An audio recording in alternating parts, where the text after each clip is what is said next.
我想那个吉荣兄刚才讲了1%哦，应该也是40%。那这1%对台湾的农地，以目前我们休耕农地是20万公顷啊，那有正在耕作农地只有49万公顷，我们大概有7、8万公顷是长期休耕的，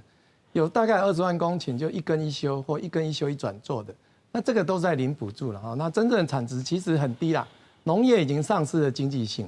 那台湾怎么从这个20几万公顷去盘一些1% 的3.6万公顷，其实不难了哈，这个不难。如果又能够用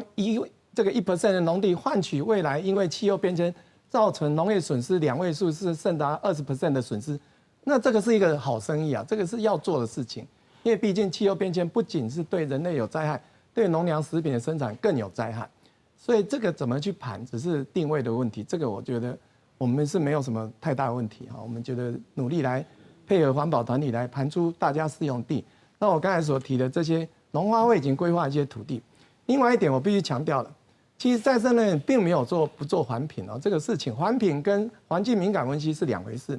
因为再生能源是低利率开发，全世界也很少用再生能源做严格环评，因为它并没有大型改变地形地貌。这些桩拔掉以后20年，农地是可以用的，这在国际上也都是这样做。环境敏感分析有总共30几项，会了10几个部门，我们要做1、2个月的环境敏感分析查询，这都是没有第1项、第2项有些可以检讨，我们才可以送案子。所以并不是业者，大家误以为业者都没有做环境敏感分析。当然，我们讲的15跟所谓潮间带，这个如果去纳入这个个案，怎么来做社会减额补偿？我觉得大型开发业者是必须做，我们也朝向这方面在努力，也大部分都有在做这方面沟通。